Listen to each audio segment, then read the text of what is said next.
Okay.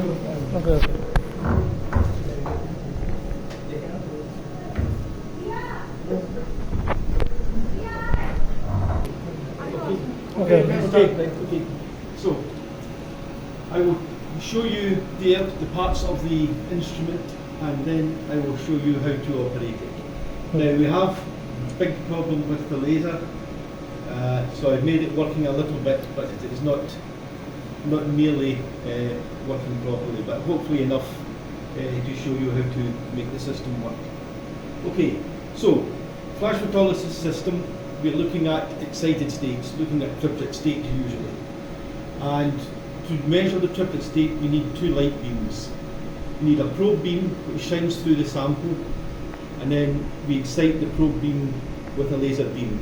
The laser beam puts the sample into the excited state, and in the excited state absorbs more of the probe beam, so the light shining through the sample will decrease, and then it will relax as the sample returns to the ground state. So you will see a sharp decrease in the transient absorption and an increase again back to the ground state.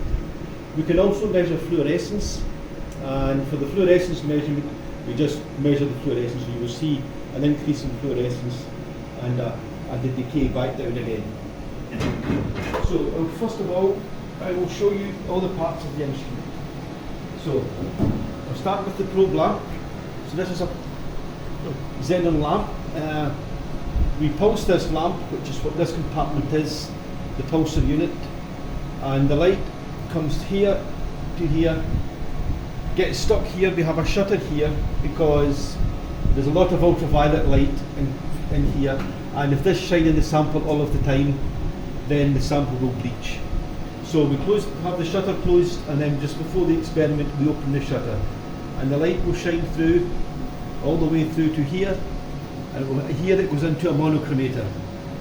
And the monochromator is a diffraction grating monochromator, and there is a grating sitting basically beneath the monitor here. So the light goes down to the back, to the monitor, onto the grating, gets split up into a spectrum, and comes to the PMT. So the PMT will measure maybe 1 nanometer, 2 nanometer bandwidth.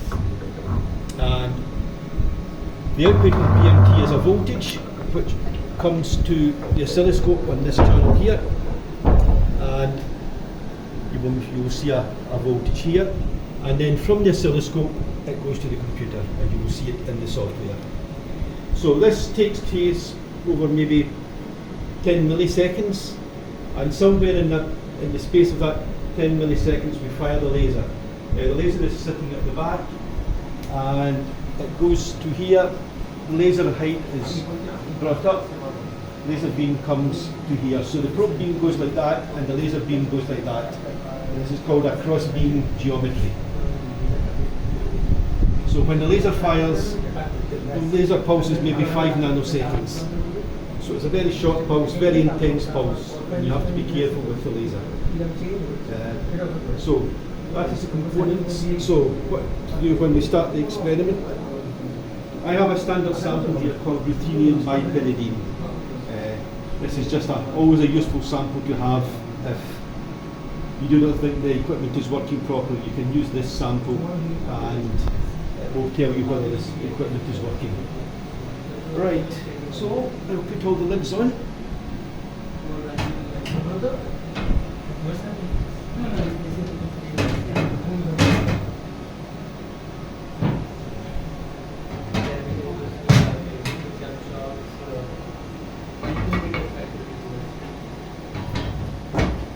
So, first thing we'll do is we'll switch on the laser. So, power switch here. Then laser cycles through.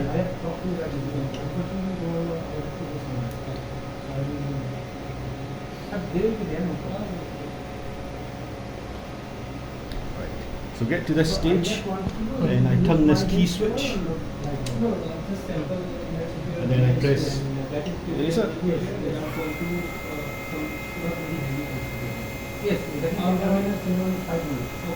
Right, now you can say open. Okay, he's waiting for this to go down to 0.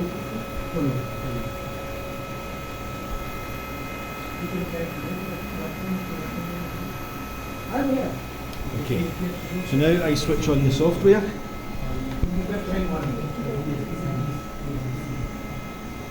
So what it does now, it goes through, it checks all the hardware, that the hardware is working. Okay, so that's the blue one you do not have, just the green one. If something becomes red, then something has failed. You have to check. Right, what I will do, I will get the chair and I will sit down so you can see above me. Okay, sir.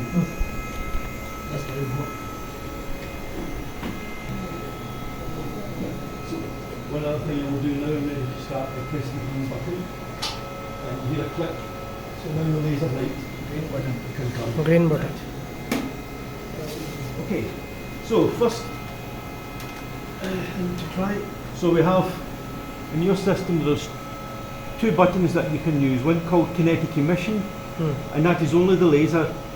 And then the main one for the triplet states is kinetic absorption, and that is both lamps. They're both controlled by the software. So, kinetic emission, you have setup, multiple, and map.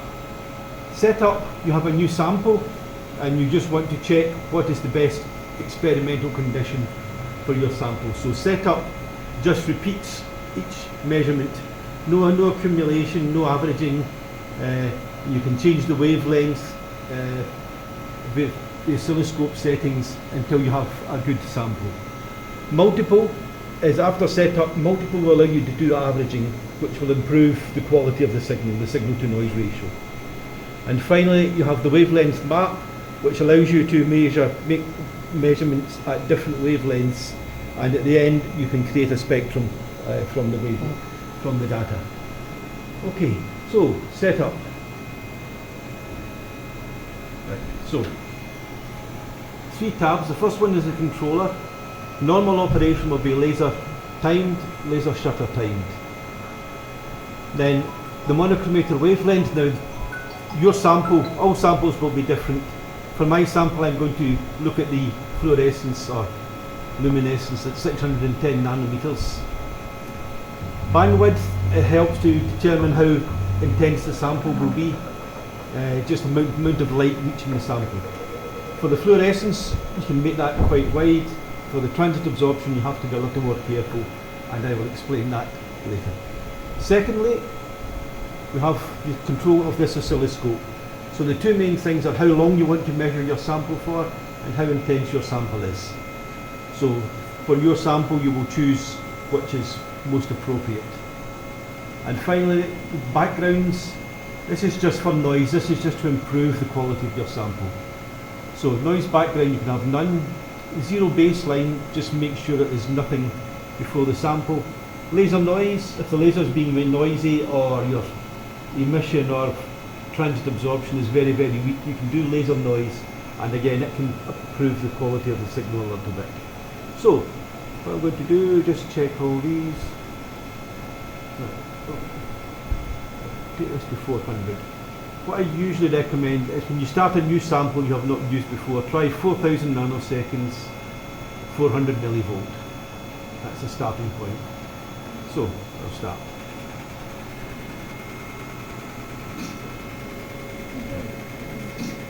Okay. So you're seeing a signal.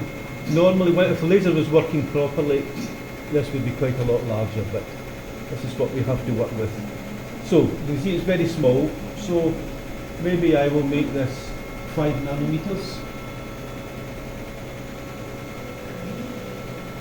Oops, 5, okay.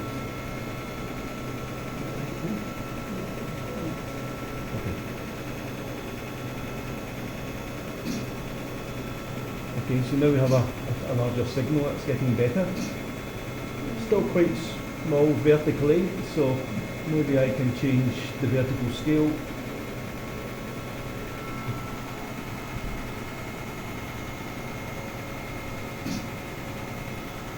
Okay, so the signal is not actually larger now, it's just that the oscilloscope is being more sensitive. Okay, so that looks quite good. Go away. Right. So if your sample, if you do not see the whole decay in your sample, you can go to a longer time scale, for example 20 microseconds. So you can see it squashes it all up. So this is just to help you for your particular sample. For my sample, the 4000 nanoseconds is a good second.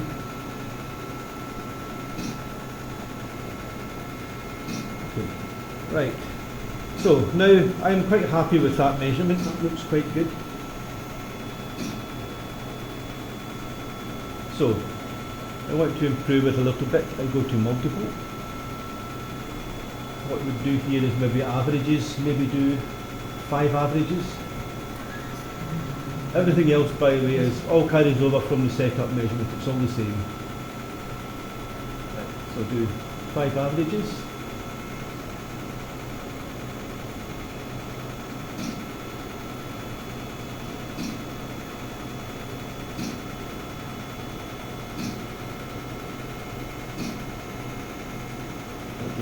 Not too bad. You see a little bit of, I think that's maybe a laser noise. Let me just repeat that. We'll do the laser noise, see if it looks any better.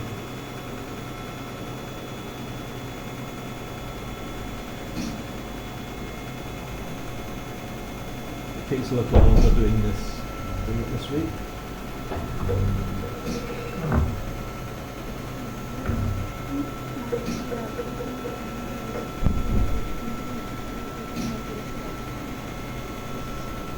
Okay, right, so that's a nice measurement. So what I'll do now, I'll save it. We'll do save as. Right, and I want to go documents.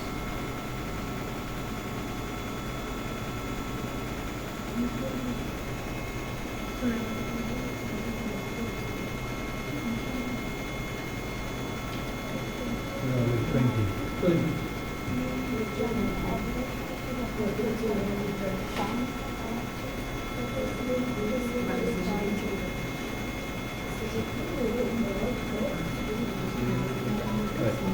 So this is ruthenium bipyridine, usually called that. Laser-induced fluorescence at 610 nanometers.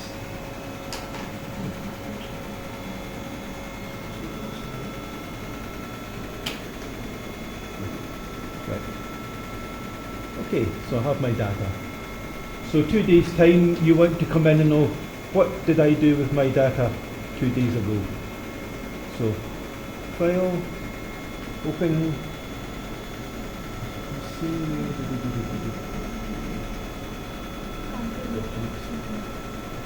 training,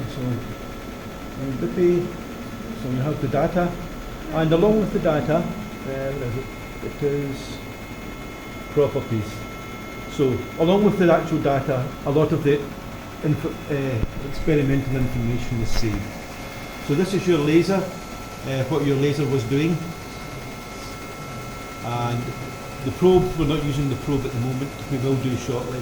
Software version, here I want to show you 5 averages, total of 5 averages, 610 nanometers, 5 nanometer bandwidth, and you used 160 millivolt vertical scale and 4000 nanoseconds horizontal scale. So if you cannot remember what you did previously, you can look at this and remember all your experimental conditions. Okay. Now, if you want to save in ASCII, this is done automatically. I lost it again. Test results. Right, so there's 2 files saved here. This is what's called the binary file, and that's what I've just shown you. You also have a text file, so if you want to export this to another computer, it is already in ASCII format.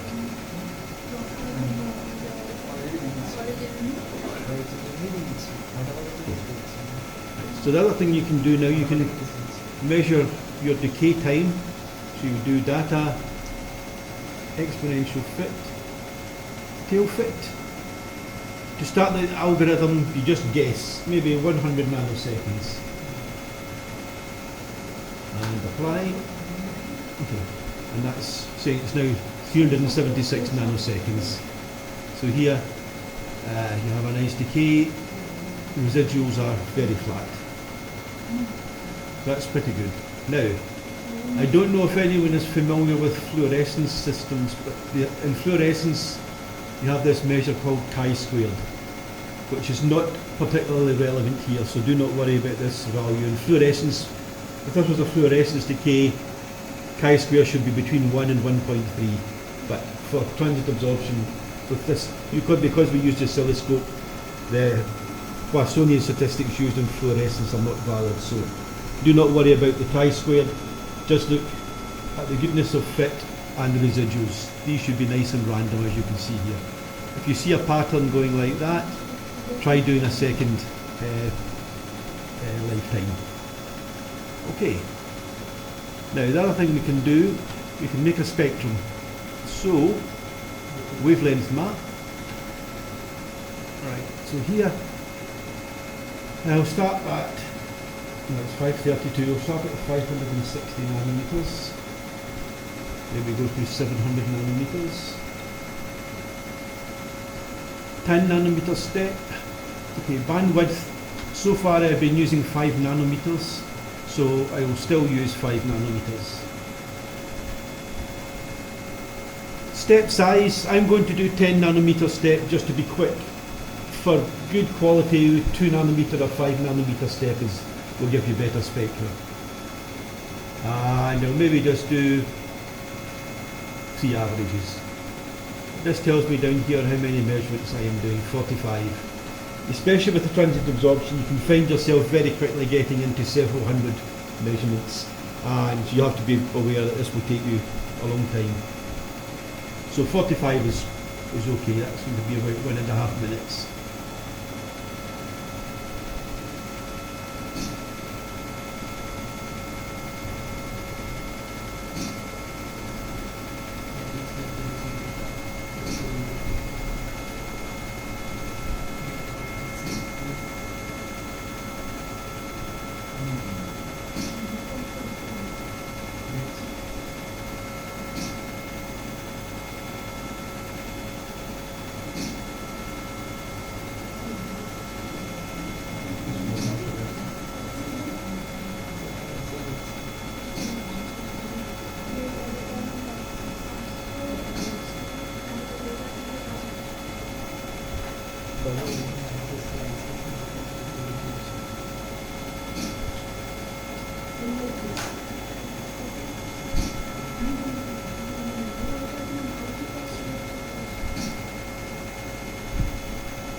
Again.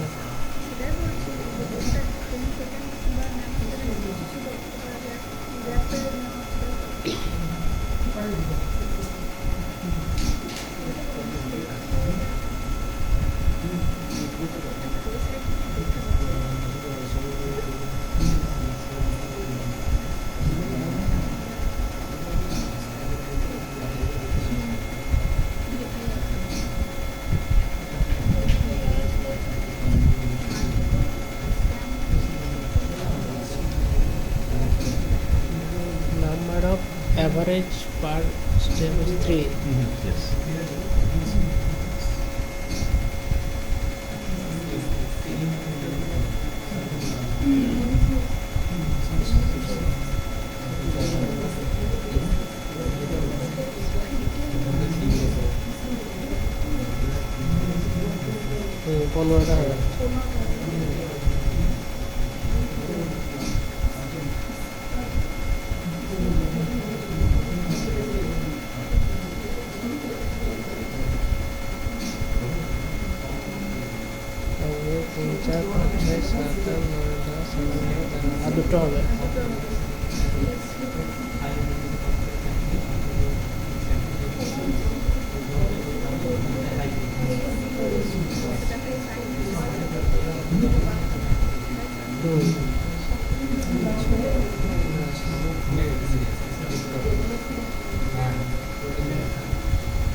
happens at the end here, you see, no, sorry, I'm thinking of transient absorption measurements. So there you have your spectrum.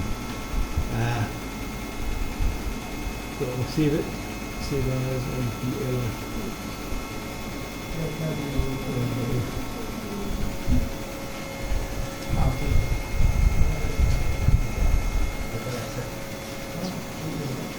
Right, so what you do with this, there is a button here, cursor on. So you move the cursor to just to the start of the measurement. Right click your mouse and press this set time 0. So here it just adjusts the time so that 0 time is now when your decay begins. And then you do data slicing, and I'll start at 0 and maybe run to 1000 nanoseconds. Do 5 slices. It depends, this is all just what you feel like, so I'll do that. And so you see the spectrum. So it's quite a simple spectrum, maximum about 610. And because each one is 100 nanoseconds long, you gradually see the spectrum decaying. That's what you do with the spectra. Right. So, the transient absorption measurements.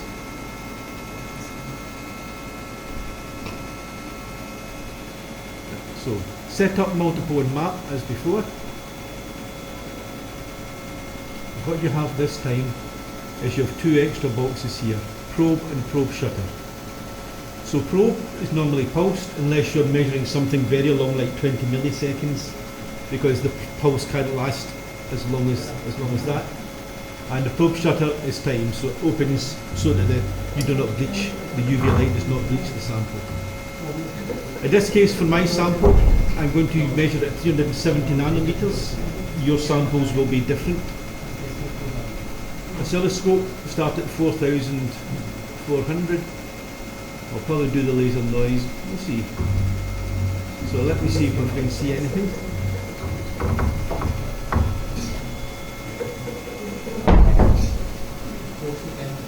Right, so what we have here is the probe light.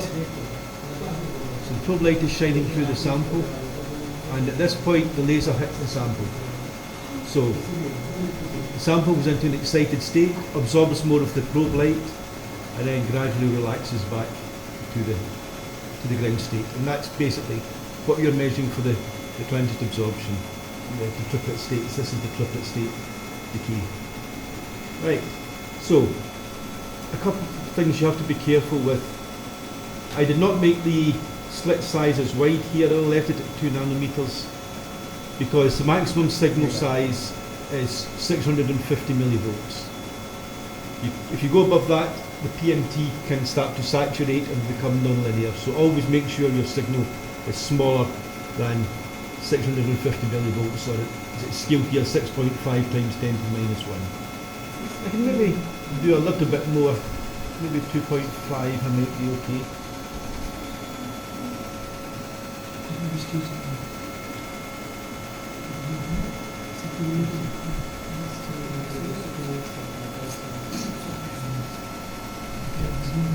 That's as far as I would want to go. What I will do, I'll maybe make this 160 millivolts, just make the oscilloscope a little more sensitive.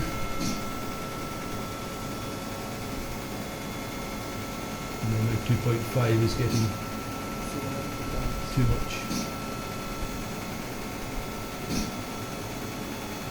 Yeah, if it goes above 650 millivolts, you see the signal too large. So I'll put that back down to 2.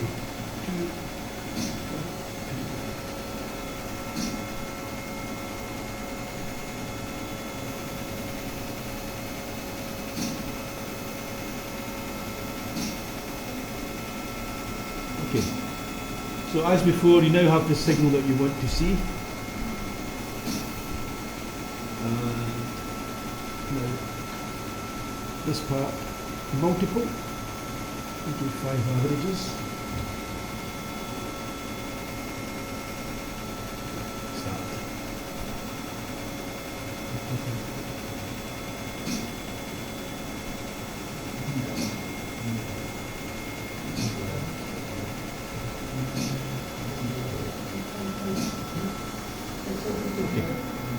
what this does, so this is your measurement. So this is the same as the oscilloscope, but this is measured in voltage. For the transient absorption, you really want to convert to a scaling that is representative of the sample. So normal one used in transient absorption is called delta OD. It's also, the delta OD is the same as the change in absorption. So it's the same thing, but they tend to use delta OD. So what it does, it measures this and then calculates the delta OD at the end. So what I always recommend, if you're saving it, save the raw data, because here you have this voltage information that is lost in the delta OD. So I'll just save that first.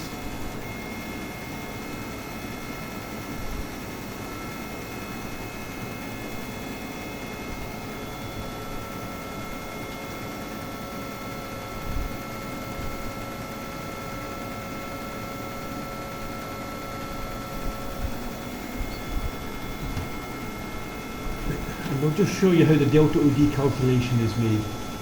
So data, delta OD calculation, transient. So this is the formula that is used. So I naught is this value, the average, maybe the first 5% of the average, and then IT is your time, and just it's a logarithmic measurement. So that is the conversion from here to here. That is what is done. Right. So, as before, data, exponential fit, tail fit. Again, guess value. Okay, you get a nice flat line. Now, by coincidence, for this particular sample, the fluorescence and the transient absorption are very similar times. That is not normal. Usually the fluorescence is much faster than the transient absorption. Right. So there are some other factors you have to consider when you're making the transient absorption. This time scale is quite easy. When you get to 100 microseconds, maybe a little bit more, then it becomes a little more difficult. So I'll show you what I mean. I'm going to go to a very long time scale just to show you the profile of the probe beam.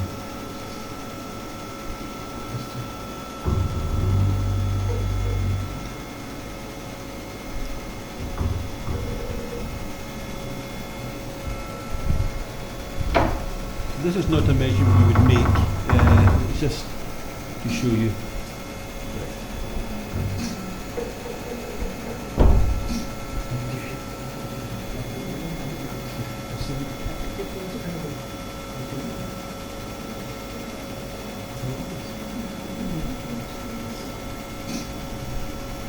Right. So what happens here with this? At the very beginning the shutter is closed, and then at this point the shutter opens, and the shutter is fully open, so this is the steady state probe beam. And then the pulsar hits the beam, and you can see there's a large increase in the light output, and then it goes along through this phase. This is the pulsed light, and then the pulsing stops after 6 milliseconds. The light level drops, and then just at the end here the shutter will start to close. So what you're measuring is somewhere on here. And what you can see also in the millisecond time scale, it's not flat. So we have to do a compensation measurement to stop for the flatness. So I'll go back to normal settings.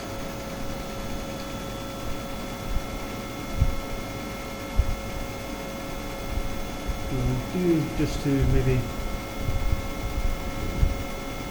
1 millisecond. Again, for this particular sample, this is not a sensible time, but it's to demonstrate the probe background. So, go to multiple, go to backgrounds, and you can see, as well as the noise backgrounds from before, there's a probe background. I'll do that one.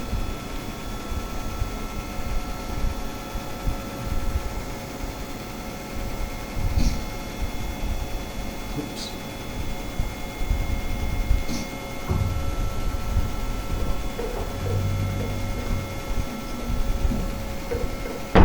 To adjust the offset. My mistake. Go back to setup. Let it run for 2 or 3 measurements. The software will automatically look for the probe light. Okay, here we are.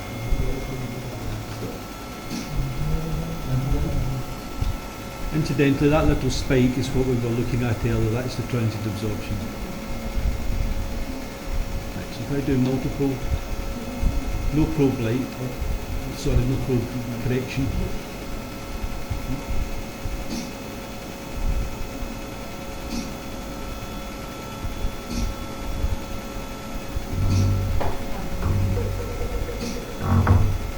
Okay, so you see this is quite a large, very not flat. So I'll do the probe correction.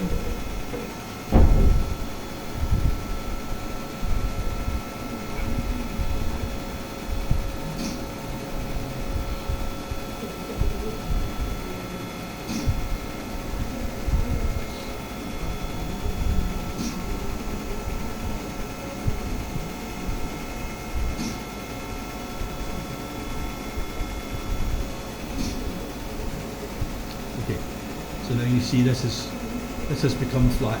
So if you're measuring on this time scale 1 millisecond, then you do this probe correction and it makes the measurement better. Now, the other one you see here called fluorescence correction. It is possible with the transient absorption measurements that your sample will both fluoresce and show transient absorption at the same wavelength. So the fluorescence will make the light signal larger, transient absorption smaller, so they cancel each other out and you cannot see the proper transient absorption. So the way to correct for this is to measure the fluorescence explicitly. So now we'll go to 610 nanometers. I think this will probably say signal too large.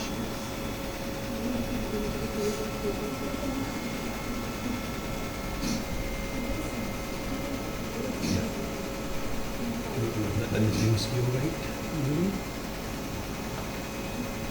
We're up to 4,000 milliseconds. And control 22.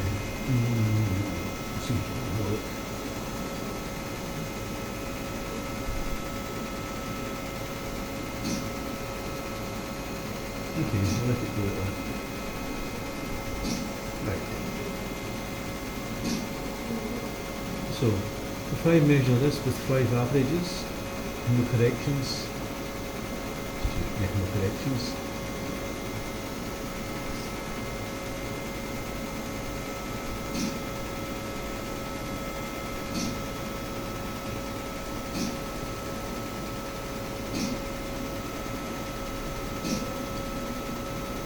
So what you're seeing here looks like a very weak fluorescence, which it is, but it's a combination of the fluorescence and the transient absorption. So it's not the true fluorescence.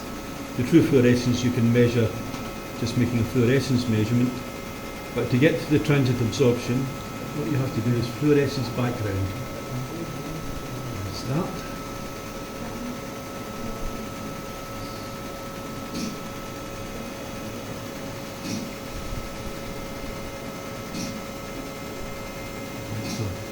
You're measuring the whole signal here, and at the bottom you can see this is the fluorescence.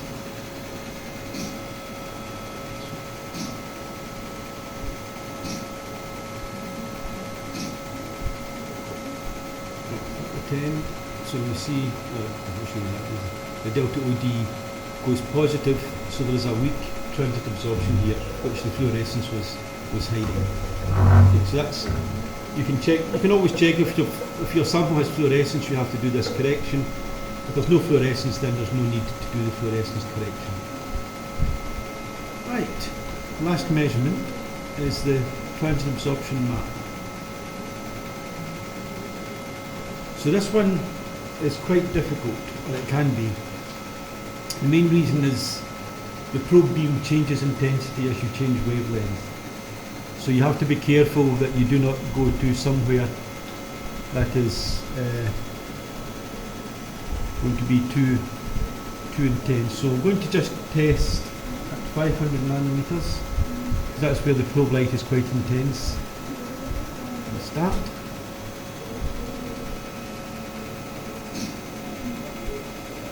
Okay, so it's already telling me signal's too large.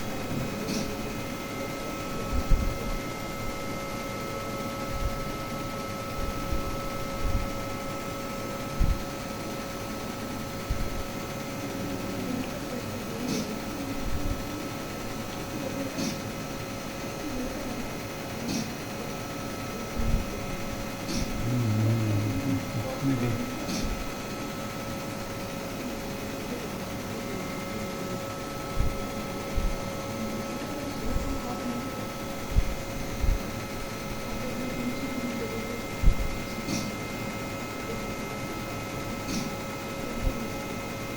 Safer, it's 5.530 millivolts, that is safer. Right. So, that's first test I've done. The second test is that because the software tracks the intensity of the probe beam, I need to go to my first level. I'm going to start at 312 nanometers. Oh, now what do you think about this? No, I don't want to do that. It's going to be 532. Start at 320. 220. Yeah, I'm used to about 355 laser. This is 532 laser. So just let this run until it finds the beam.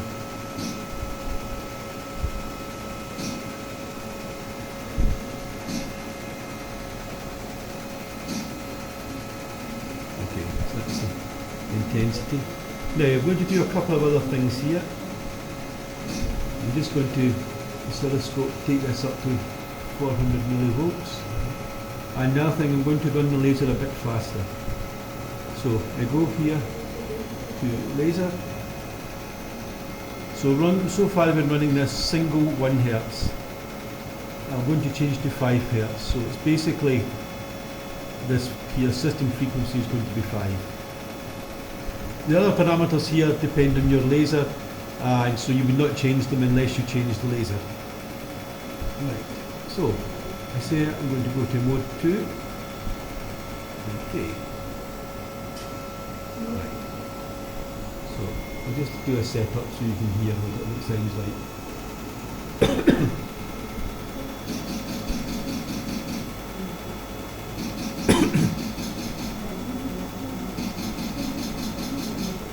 Now I'm ready to start the map measurement.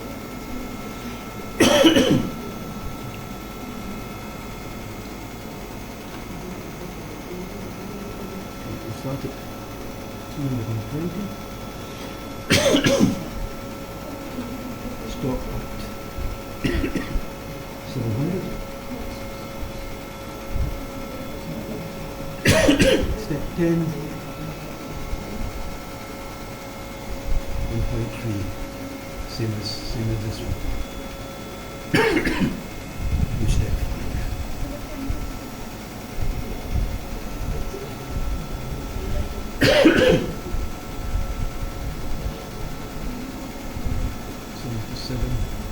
Right. Drop it into water. Okay.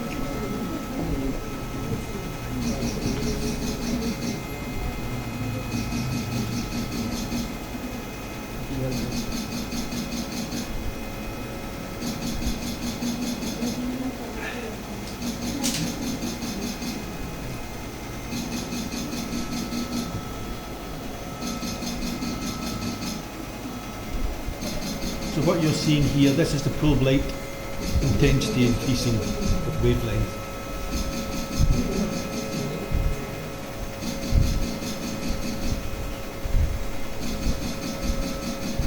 Oh.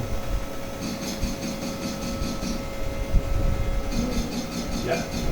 Can you go down? Sometimes when you stop and start the laser, the shutter closes. So, open the shutter again. So, we'll start again. There's no laser.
minutes, they're quite long lasting, so this is going to do another 2 or 3 minutes.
Again, it will save the raw data for you.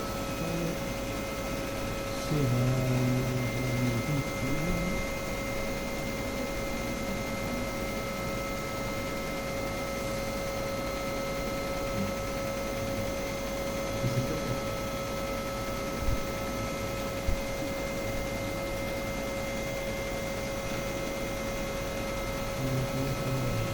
Okay, so what we do now, final bit, is same as before for the fluorescence. Cursor on, set time 0, and do the data slicing. 0 to 1000.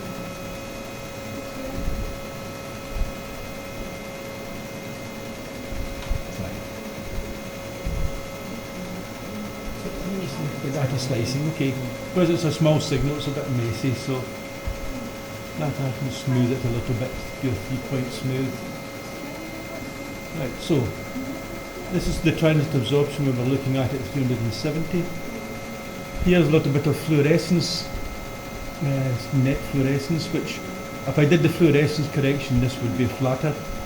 And what we have here is a photo bleaching. Basically this sample is most absorbent at 450 nanometers. So the 450 nanometer light, most of the excitation site sample has already been done by the probe, so there's very little for the laser to do, and it ends up that the probe light actually finds it slightly easier to shine through at this wavelength, so the light level increases. The photo bleaching is always related to the transient absorption, unlike the fluorescence. So you're likely to see bands like this. To tell the difference between photo bleaching and fluorescence, make a fluorescence measurement. If the signal is still there, it's fluorescence. If it has disappeared, it is photo bleaching. Right, so that's the basic operation of the system. Okay.